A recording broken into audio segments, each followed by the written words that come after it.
Edwin Pensionaris. And now, another short talk from our National Supreme Dato, Nakumin, Luzon, Visayas, Mindanao. Ladies and gentlemen, please welcome Dato Mahumay.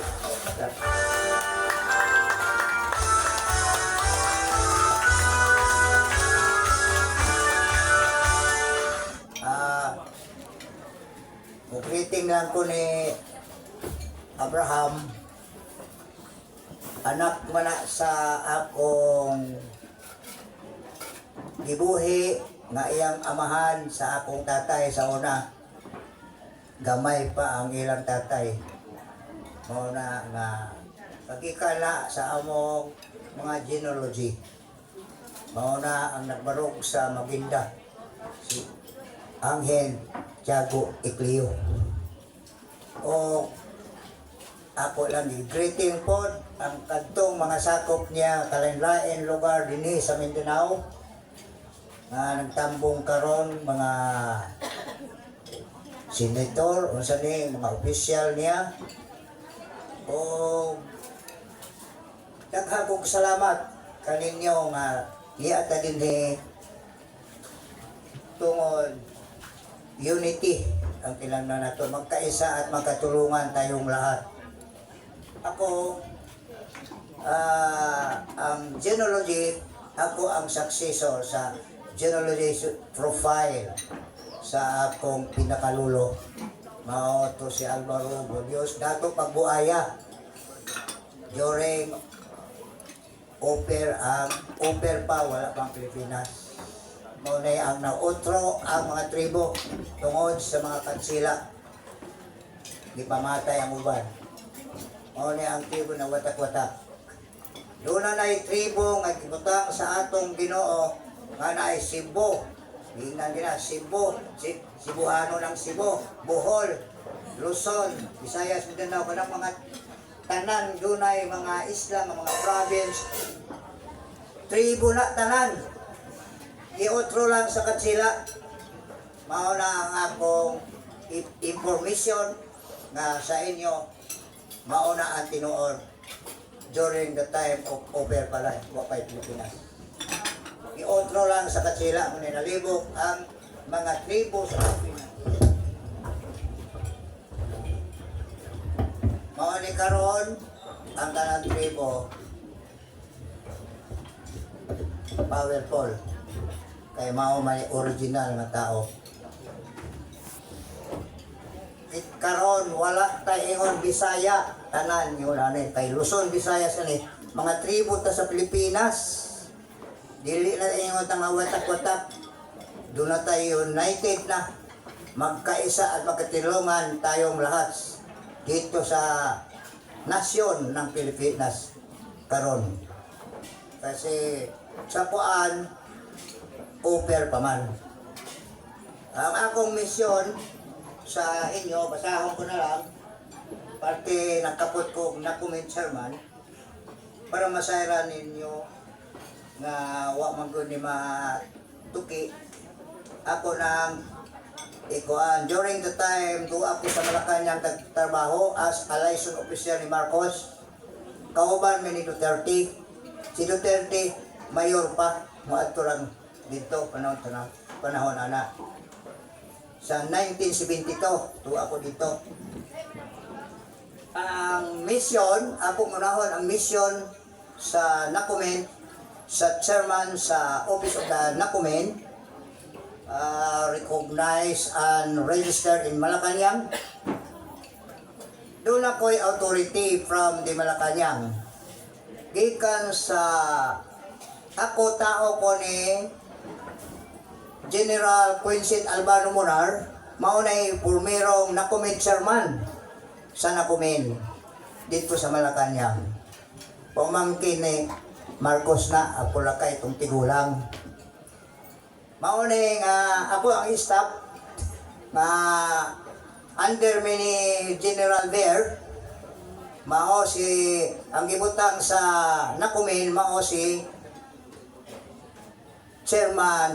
Nakumin chairman, Nakumin, si Quincy Albano Monar. dito ko as a liaison officer. Mauni nasayod ko ang history party atong nakubot ang Pilipinas. Na nalabay ko sa post office. Ako ang hipi sa post office sa Butuan City. Postmaster, karon nag-retire na ko. Dual ang akong trabaho kay naputol man atong pagwala na si Marcos Senior. Mao ni after ana pag during Cory di pa continuous ko ni Cory President mao ni karon to continuous to support the government dedicated ingon niya to uphold truth and justice and decency and freedom in democracy to the sovereign people in the Philippines. Diba? Mao ni karon na ni ako tungod di baro ko kay ang daghan mga tribo na watak-watak na. Wa mamamaaw sa NCIP pag-manage. Kaya ang balaod diha sa 73 71 nakaingon diha nga ang NCIP gibuhat ang balaod nga 8371 nga ang NCIP to assist and protect the indigenous people IPs pero wala man nahitabo bisan auditor karon gipa-audit naman ako na sila dito sa kuwa through the President of the Philippines mauna nahitabo ang akong duties mauning pag-human kang Cory pag after ana kang si Ramos nagbuhat ni approve si Ramos sa October 29 nga 1907 nga balaod mao nang 8371 during ni Iraq o si Gloria Macapagal. Karon ang sunod tapos niya na kay recognize ko sa NCIP nga help all minorities in the Philippines. Mao ni karon niya ako. Kaya naman ko'y authority. Kay authority ko nga ipadayo ni Cory mao ni di-recognize sa NCIP. Ako na iniguan. Walay budget nga gihatag sa ako. Wa ang budget di akong gidig up dito sa DLIG 2023 80 billion ingon ni Undersecretary Dilion 80 billion ang gi-release akong gipa-audit wala man karon nakita walay na hitabo sa mga daghan mga tribo karon naka iliit o kalisod wala may project sa mga tribo mao ni akong gidig up kay ako man ang nakumen since 1975 up to this present. Ako pagyapon. Sila mo assist lang. Huwag mo po nila i-assist. Sa ako mga tao nga mga IPs, nga ako man ang administrator sa ICC IPs throughout the Philippines. Nga dunay authority gikan sa Malacanang. After ni ana, pag human sa mauna akong duties no magikan sa Malacanang sa sunod duties na ko kang Digong doon ako'y order nga mo issue of native title based on the Supreme Court decision from United States of America pinaagi kang Carreño Doctrines Law sa 1909. Pauni ni proceed na nagsugod gikan sa kuan ni Dikon sa akong gi-issue ang mga native title. Daghan na naka-enjoy. Ang akong order nga ingon help all minorities in the Philippines karon daghan na ako nang itabangan parte sa mga kaso nga gidaog-daog ang mga EPs. Mao ni nga adto mo sa opisina o sino na tinunto ninyo nga mga tinuntuhan kamo, i-discriminate kamo kanang tay balaod, harassment o niya yuta ninyo ilogon, discrimination gamiton sa LGU ang area dili na pwede kay natay balaod sumayon adto mo sa ako kay apon mo file og kaso anang nang tinunto og sino ay mga opisyal sa gobyerno nga nakabayulit sa balaod sa tribo. Ako mauna karon anak ko min chairman mo'y matubang. Kaya nga no, na ako'y mission, ako lang basahon, to preserve and cultivate the tradition, culture, and benefits of all ICC's IPs of the country serving as communities and collect genealogy, thereby securing ancestry in harmony in each tribes and land with equal right and privilege granted under Republic Act 8371, and in support to the Presidents of the Republic of the Philippines. Ambisyon nato kay maumani ang akong gikaptan na vision.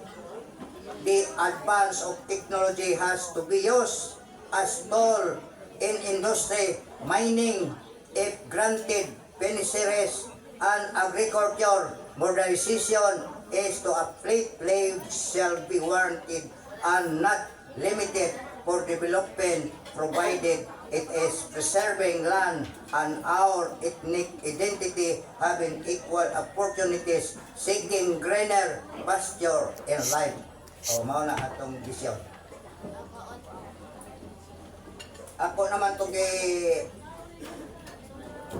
basa di bat-bat ang akong mga duties and responsibility nga gisangon sa Malacañang.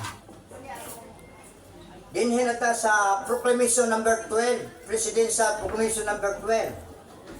Wala ni diha sa NCIP.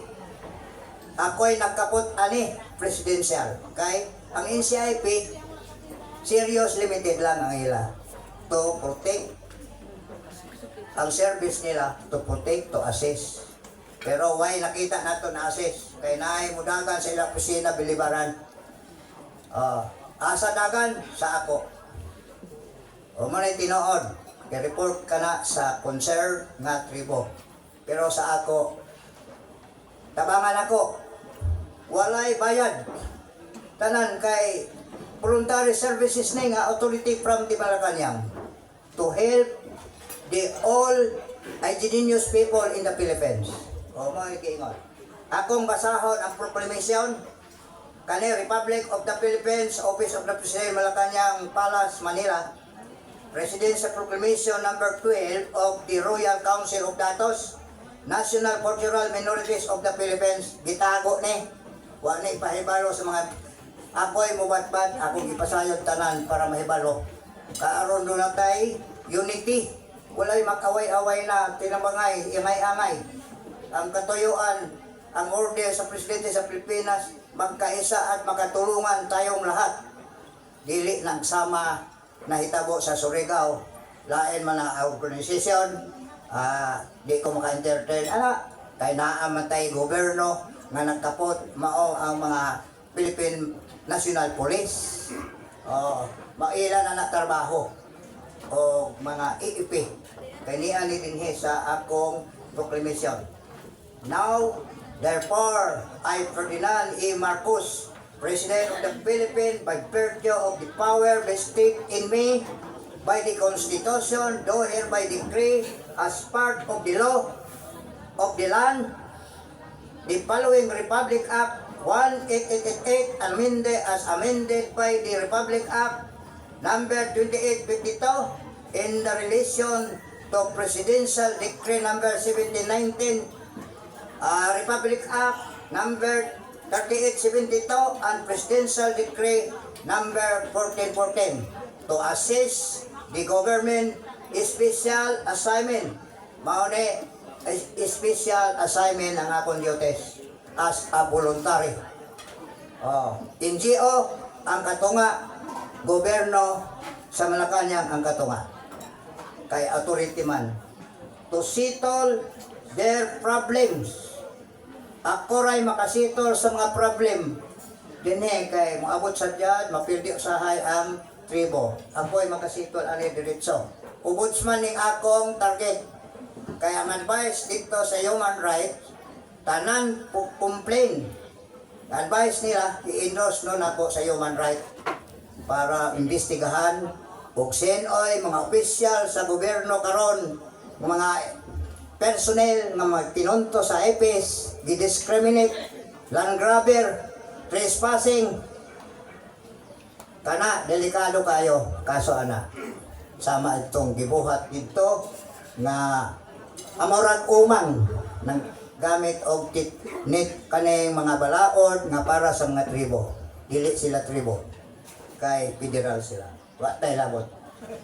Mao ni to assess the government special assignment to settle their problem and encourage unity, cooperation among the tribal leaders. Tanan tribal leaders din sa Pilipinas.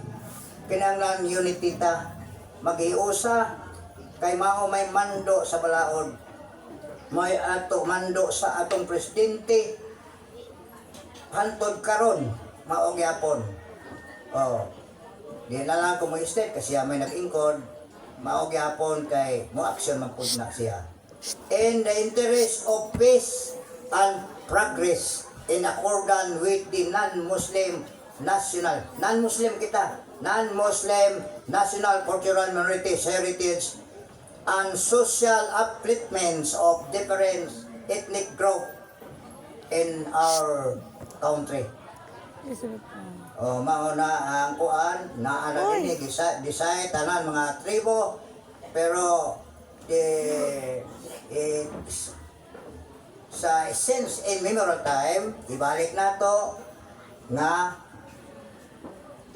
ang tanan mga province karon o Cebuano ka ingon ana naglibog ang tao kay giotro gilibog sa katsila. Tribo kana gibahin-bahinan natin Tagalog, tribo na nga Tagalog sinultihan din sa Pilipinas. Mao na ang unsay sinultihan nato din ni tribo. Nya ang kanang mga Muslim isa po ka tribo kay naasawa nila mga manubo unsa pa diha kay nakaasawa man sila sa Pilipina. Mao na ang since a memorial time giotro lang sa katsila mao ni nalibog ta ug unsa pagdipayan nato ang unsa ang tribo mao na giingon ana karon mag-away-away na hinuon ang mga tao mao ni karon ang ato ibalik since a memorial time mao ni nga ang mo recognize ani no na ay dinhi nga mo with the president assistant na gibutang dinhi nga unsa ni mga agencies minister DLIG Tourism of National Defense, Ministry of Public Works, Highway, National Bureau of Investigation, PNP, Philippine Army, Philippine Air Force, Philippine Navy, Provincial Governor, City Mayor, Municipal Mayor, and to all assemblyman. Kinahanglan mo support. Kani, pinitsahan done in the city of Manila, the 16th day of May, in the years of our 1975.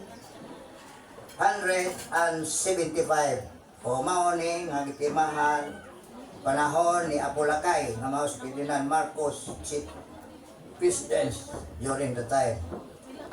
Dito pa ko as a liaison officer. Mao ni no, karon pa mo nakapaminaw ani.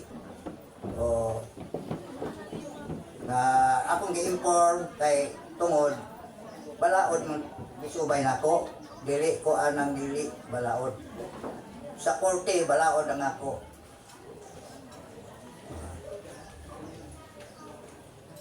Natay balaod sa kuan. Doon ay i-inform nako parte aning memorandum circular gi-issued sa Department of Interior and Local Government sa Diliman, Quezon City, pinitsahan ni sa June 16, 2002. All concerned local chief executive memorandum circular niya number 2002-89 to all concerned local chief executive sangguniang members DLIG national regional directors and other concerned subject strict implementation of the Republic Act number 8371 of the Indigenous People Right Act of 1907 IFRA. Pero walay nahitabo, naabot na sa ila. Ano man, wala nila i-implement, di-abandon. Mauni, pinirmahan ni sa sekretary, hantod karon abandon pa ni. Pirma man lang gayapon daoton sa uban nga mga personnel diha sa mga agencies, DNR, ang mga tribo na ay balaod sa tribo Kagulingon nga gihatag sa gobyerno. Gobyerno magyapon naghatag ani. Ang nagbuhat sa balaod sa tribo, gobyerno gyapon na. Oh. Doon na separate lang kay ang LGU ang gidala 7160. Republic Act 7160. Pero ang mga tribo sa nasyonal kay lokal wala, ang nasyonal mauna ang Republic Act 8371. Mauna ato karon nga nianhi ko para ma-inform kamo to everybody na masayod. O maura ang akong storya sa inyo pahibalo para ma-inform mo o niya ma-publication to all concerned mga IPs in the Philippines, especially in our Butuan City o dinhi sa atong Kang Abraham nga akong parinti gyapon na nako kay tungod sa iyang amahan na kadugo namo na.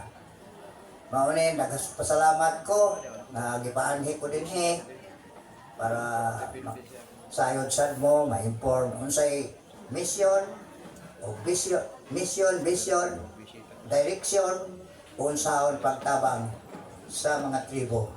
Adto mo sa opisina nako naa sa crossing tinuisan ang office extension sa Malacañang. Di ko mo office dito sa Malacañang, diha ra ko kay daghan politiko. Doolon ako dili pwede ako magdoolan sa mga politiko kay na ako sa tunga sa balaod sa tribo ang akong gikaptan karon. Mauni daghang salamat sa Kang Abraham nga maoy master dinhi nagdala sa tanan o iyang mga opisyal dinhi karon nagtambong. Daghang salamat.